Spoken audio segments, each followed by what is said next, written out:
இப்ப அண்ணன் வந்து இப்ப பயணம் தொடங்கி வரும்போதே வேட்பாளர் தேர்வு அங்கங்க செஞ்சிருவேன்.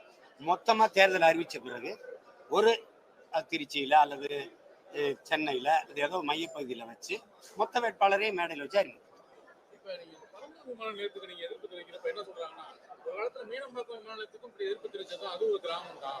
அதெல்லாம் பேசாதீங்க. 1500 ஏக்கரையும் கொடுத்தது என் மக்கள் தான். நீங்க உடனே அதை எதிர்ப்பு தெரிவிச்சாங்க. அண்ணா மேம்பாலம் கட்டும் போது கருணாநிதி அவர்களை எல்லாம் எதிர்த்தார்கள், இன்று பாராட்டுகிறார்கள். டாஸ்மார்க் அவரை திரும்ப திறக்கும் போது எதிர்த்தார்கள், இன்று பாராட்டுகிறார்களா எதிர்க்கிறார்களா?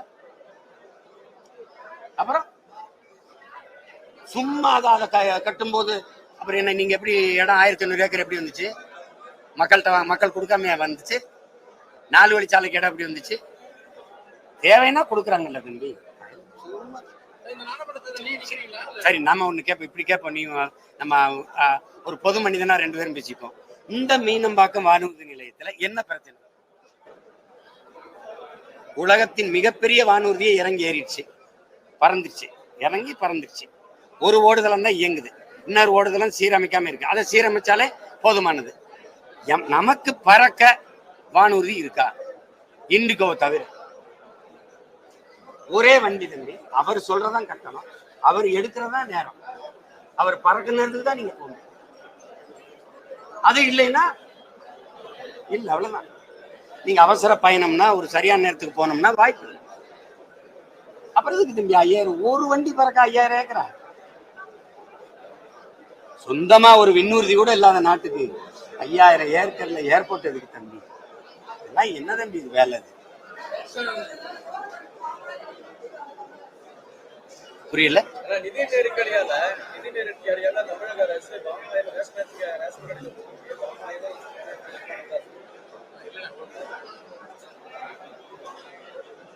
இது ஒரு தொடக்க நிலை தான். இவங்க உலக வர்த்தக அமைப்பு உணவு மானியத்தை துண்டிங்குது.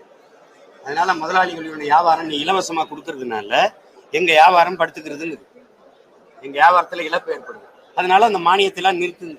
இப்போ ஒவ்வொன்றா மண்ணெண்ணெயை நிறுத்தி, நீங்க சொல்ற மாதிரி பாமாயில நிறுத்தி, பருப்பை நிறுத்தி, சர்க்கரை நிறுத்தி, ஒன்னொன்னா நிறுத்தி மொத்தமா முடிவாங்க. முதல்ல ரேஷன் கார்டுல பொருட்கள் இல்லைன்னு வரும், ஒரு நாள் காலையில இங்க ரேஷன் கடையே இல்லைன்னு வரும். சிரிக்காதீங்க, வரும். நீங்க எழுதி ஒரு தாள்ல வைங்க, அண்ணா அன்னைக்கே சொன்னாரு நடந்துருச்சுன்னு. அமைச்சர் சேகர்பாபு என்ன சொல்றாங்க அப்படின்னா, ஒரு வருட காலத்துக்கு இது பயன்பாட்டில் இருக்கும். நாங்க அங்க வந்து மெட்ரோ நிலையங்கள் கொண்டு வரோம், ரயில்வே ஸ்டேஷன்ல அங்க எடுத்துட்டு வரோம். வீணான வதந்தியெல்லாம் வந்து நீங்க பரப்பாதீங்க. மக்கள் கருத்து கணிப்பு கேட்ட பிறகுதான் கோயம்பேடு. தங்கச்சி, நான் ஒண்ணு கேக்குறேன், பிஜேபி வந்துரும், திமுகவுக்கு ஓட்டு போடலைன்னா பிஜேபி வந்துரும்ங்கிறத விட ஒரு வதந்தி இருக்கா தங்கச்சி? பிஜேபி வந்துரும் சொல்றீங்கல்ல, அதை விட வதந்தி இருக்க? எங்க இருக்கு பிஜேபி? மக்கள் கருத்து கணிப்பு இப்படி சொல்றாங்களா?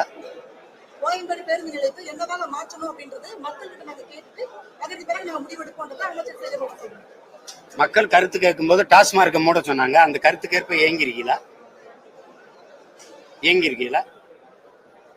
கருத்தை கேட்பீங்களா? உங்க கருத்தை திணிப்பீங்களா?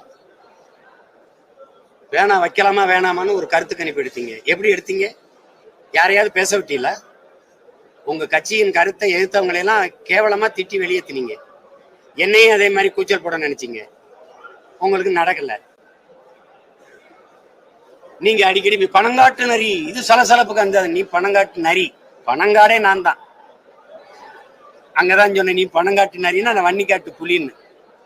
சும்மா இதேதான் கருத்து கேட்பு. எந்த இடத்துல நீங்க ஜனநாயக முறையில் நடந்துட்டு மக்களின் விருப்பம் இல்ல கைவிட்டிருக்கீங்களா? அதாவது ஒரு திட்டத்தை பரந்தூர் விமான நிலையம் வேணாம்னு அந்த அந்த அந்த 5000 ஏக்கர்ல நிலப்பரப்பில் வாழ்கிற மக்கள் வீதியில் நின்று போராடுறது மக்களின் கருத்து, மதிப்பளிச்சிருக்கீங்களா?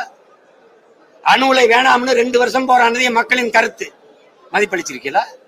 8 வழிச்சாலை வேணா, என் நிலத்தை பறிக்காத, என் விளைநிலங்களை என்கிட்ட கொடு, மக்களின் கருத்து, மதிப்பளிச்சிருக்கீங்களா? சிப்காட்டுக்கு தொழிற்சாலைங்கிற பேர்ல என் விளைநிலத்தை கையகப்படுத்தாதே அப்படின்னு மக்கள் போராடினாங்க திருவண்ணாமலையில. அந்த கருத்துக்கு மதிப்பு, கருத்து தானே அது, கருத்தை முன் வச்சுதானே வீதிக்கு வந்து போராடினாங்க. அந்த கருத்துக்கு மதிப்பளிச்சிருக்கீங்களா? போராடின மேல குண்டாசு போட்டீங்க, அடக்குமுறை ஒடுக்குமுறையை ஏவி விட்டீங்க. ஸ்டெர்லைட்டை மூடுங்கன்னு என் மக்களின் கருத்து. பெரும் எண்ணிக்கையில பேரணியா வந்து மனு கொடுக்க வந்த இடத்துல துப்பாக்கி சூடு நடத்தி கலைச்சு விட்டீங்க. மக்களின் கருத்துக்கு என்னைக்கு மதிப்பளிச்சிருக்கீங்க? இது கருத்து கணிப்புன்னு நீங்க சொல்றீங்க.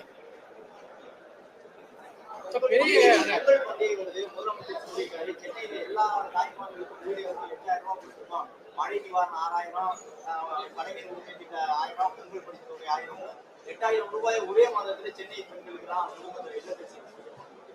மகிழ்ச்சியா மக்கள் அதை வாங்கியிருக்காங்க.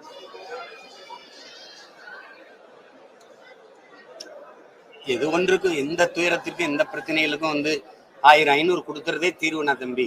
இந்த மாதிரி ஆட்சி முறையை நீங்க எப்படி பாக்குறீங்க? ஒரு கச்சறிந்தவரா உலக நாடுகளில் இருக்க நிர்வாக முறையோட ஒப்பிட்டு பார்க்கும்போது நீங்க இது எப்படி? 9 லட்சம் கோடி கடன், இந்த புத்தாண்டு பிறந்ததுல 37,000 கோடி கடன். இந்த கடனை என்னைய அடமான வச்சு கடன் வாங்கி எனக்கு 1000 500 கொடுத்து இப்படியே காலத்தை எத்தனை நாளை கடத்திட்டு ஒரு இனம் உங்களுக்கு ஒரு 1000 ரூபாய் கொடுத்தா தான் பண்டிகையை கொண்டாட முடியுங்கிற நிலையில எத்தனை ஆண்டுக்கு இப்படி வச்சுக்கிட்டே போகணும்?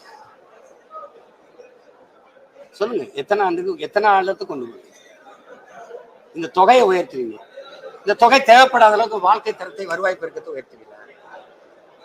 சொல்லுங்க, அதான நிரந்தர தீர்வு. அப்புறம் காஞ்சிபுரம் அரசு மருத்துவமனையில தொடங்கிற மாபெரும் அதுல குளுக்கோஸ் பாட்டில் ஏற்றிட்டாங்க. தங்கச்சி உத்தரப்பிரதேசத்துல ஒரு பாயில ஒரு அம்மா தரையில படுத்துக்கிட்டு இருக்கிறாங்க. ஒரு சும்மா ஒரு போர்வை பெட்ஷீட் விரிச்சு ஒரு நோயாளி படுத்திருக்கிறாரு. ஒரு அம்மா அப்படி கையில குளுக்கோஸ் பாட்டில வச்சிருக்கிறாங்க. இந்த கை வலிச்சிருந்து இந்த கைக்கு மாத்திக்கிறாங்க, இந்த கை வலிச்சிருந்து இந்த கைக்கு மாத்திக்கிறாங்க. இது அங்க இருக்கிற மருத்துவ கட்டமைப்பு மேம்பாடு. இங்கே காஞ்சிபுரத்துல ஒரு அம்மா ரொம்ப நேரம் கையில பிடிச்சிருக்கிறாங்க, இந்த கையில பிடிக்கிறாங்க, வலிச்சிருது. அப்ப குப்பையை இந்த துடைப்பான் இருக்குல்ல, அந்த குச்சியை ஒண்டி அதுல கட்டி, இதெல்லாம் வளர்ச்சியில வருது, டெவலப்ல வருது. அது குஜராத் மாடல், இது திராவிட மாடல், தட்சாலி மாடல். இவ்வளவுதான்.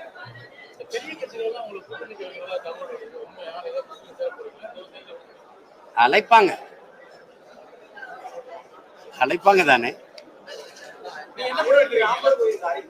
முடிவதான் உன் அண்ணன் சொன்னல, நான் தனிச்சுதான் போட்டிடுவேன், தனிச்சேதான் போட்டிடுவேன்.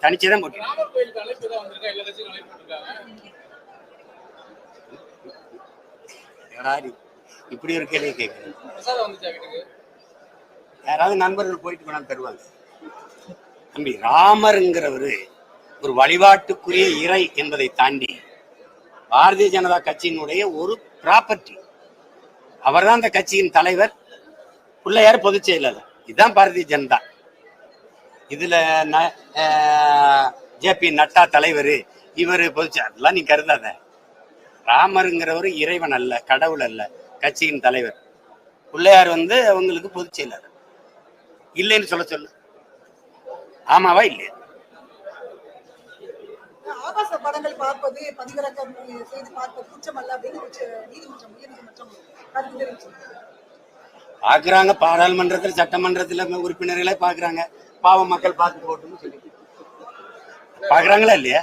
கர்நாடகால பார்த்தாங்கல்ல, பல சட்டசபைகள்ல பல இடங்கள்ல அப்படி ஒருத்தர் பாக்குறத அதை பார்த்த நீதிபதிகள் வெறுப்புல நீங்களும் பார்த்துட்டு போங்கடான்னு சொல்லியிருக்கலாம். அவ்வளவுதான். விஜயகாந்தோடைய பணியை, மக்கள் பணியை திமுக அரசு மறைக்கிறது.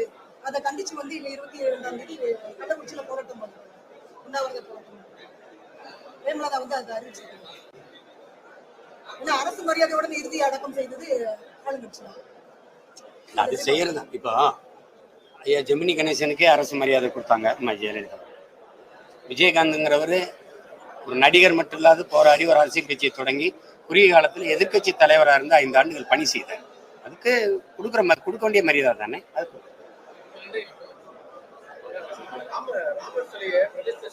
தகுதியானவர் மோடி என்று அத்வானி தெரிவிச்சிருக்காரு. அவரை தேர்ந்தெடுத்தது ராமர் தான் அப்படின்ற மாதிரியா இல்ல அதை அப்படி பாக்குறது. மிகப்பெரிய சங்கராச்சாரியார்கள்லாம் மோடி ராமரை தொடுற அந்த இடத்துக்கு நாங்க வரமாட்டோம்னு சொல்றோம். இதை இந்த சனாதன தர்மத்தை போற்றுகிற சனாதன தர்மம் அப்படிங்கிற பெருமக்கள் தான் அது விளக்க சொல்லுவோம். மோடி வந்தால் நாங்க வரமாட்டோம்னு ஏன் சொல்றாங்க? அது என்ன தர்மம்ங்கிற கேள்வி இருக்குல்ல. நயன்தாராவுடைய அமலப்பொருளை ஓடிடி தளத்திலிருந்து ரிமூவ் பண்ணியிருக்காங்க. தொடர்ச்சியாக மதம் சார்ந்த திரைப்படத்தை திரைத்துறையில் எடுக்கிறாங்க. அது மதம் சார் தங்கச்சி, அது மதம் சார்ந்த படம் இல்லைன்னா அந்த படத்தை பார்த்தேன். நல்ல படம். நல்ல படம் தான். எந்த கருத்தையுமே நீங்க ஏற்க மாட்டீங்க அப்படின்னா புதிய ஒரு கருத்து பிரசவமே ஆகாது. சமூகம் வந்து அசைவம் சாப்பிட மாட்டாங்க. யாரு? பிராமண சமூகம் அசைவம் சாப்பிட மாட்டாங்க. அதுல அவங்க அசைவம் சாப்பிடுற மாதிரி சமைக்கிற மாதிரி சீன் எல்லாம் வருது. அப்படிலாம் இல்ல தங்கச்சி. எனக்கு தெரிஞ்ச ரொம்ப நெருக்கமான என்னுடைய உறவுகள், நண்பர்கள் அசைவம் சாப்பிடுவாங்க. சிலர் சாப்பிடுவாங்க, சிலர் சாப்பிட மாட்டாங்க. முட்டை சாப்பிடுவாங்க, சிலர் மீன் சாப்பிடுவாங்க. கடல் உணவு மட்டும் எங்களுக்கு கிடையாதும்பாங்க. கறி சாப்பிடுவாங்க. சிலர் கடல் உணவு சாப்பிடுவாங்க. மேற்கு வங்கத்துல எல்லாம் வந்து கடல் புஷ்பம்னு சாப்பிடுறாங்க, மீன் சாப்பிடுறாங்க. உணவு வந்து காலம் தான் தீர்மானிக்கும் தங்கச்சி. இங்க எதுவுமே கிடைக்காதுன்னா சாப்பிட்டு தான் ஆகணும், வாழணும்ல. அது ஒரு கருத்தை சொல்லுது.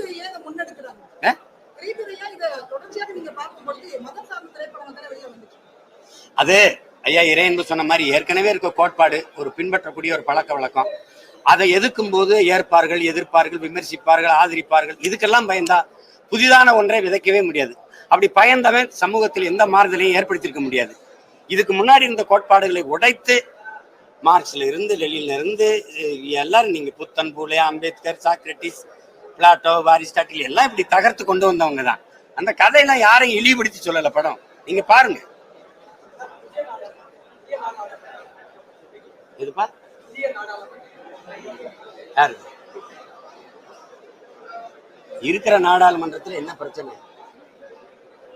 நான் கேட்கறது, நீங்க நாடாளுமன்றத்தை இன்னும் பெருசா கூட கட்டுங்க, எனக்கு அது பிரச்சனை இல்லை. 30 கோடி மக்கள் இருக்கும்போது 543 இடம் இருந்துச்சு. அதானே 43 எவ்வளவு?